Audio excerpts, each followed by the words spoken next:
అన్నా జగనన్న మన కార్యకర్తల్ని కాపాడుకో అన్నా. వచ్చిందండి వయ్యారి. మన పార్టీలో పెద్ద తలకాయలన్నీ రాజీనామా చేసిపోతున్నాయన్నా. తలకాయల్ని లేపేయడం కాదన్నా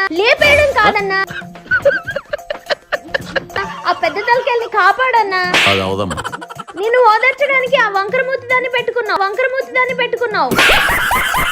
నేను ఓదార్స్తాను, నన్ను పిలిపించుకో అన్నా నీ ప్యాలెస్ కి. పోతూ ఆ వీసారెడ్డి గారు మీడియాకి నువ్వే బాబాయ్ని లేపేశావని హింట్ ఇచ్చాడు. వివేకానంద రెడ్డి చనిపోవడం ఏంటి, గుండెపోటు ఏంటి, అవినాష్ రెడ్డి అక్కడే ఉన్నాడు. ఆ విషయం నాకు తెలుస్తా ఉంది, మీకు నీ పార్టీకి డ్యామేజ్ చేసే వాళ్ళని మాత్రం నీ పక్కన పెట్టుకుంటావు. నాలాగా పార్టీకి ఇమేజ్ ఇచ్చే వాళ్ళకి మాత్రం ఒక్క ఇమేజ్ కూడా ఇవ్వవన్నా. పొంగుముద్దు పెట్టుకున్నాను. నేను పార్టీకి పండు లాంటిదాన్ని. మామిడి పండు తీయగున్నది. కోసుకొని తినేయండి. అది ఒత్తుకొని తింటాంటే మెత్తగున్నది. అనవసరంగా ఆ వంకరమూతి పిచ్చిదాన్ని పక్కన పెట్టుకున్నారు.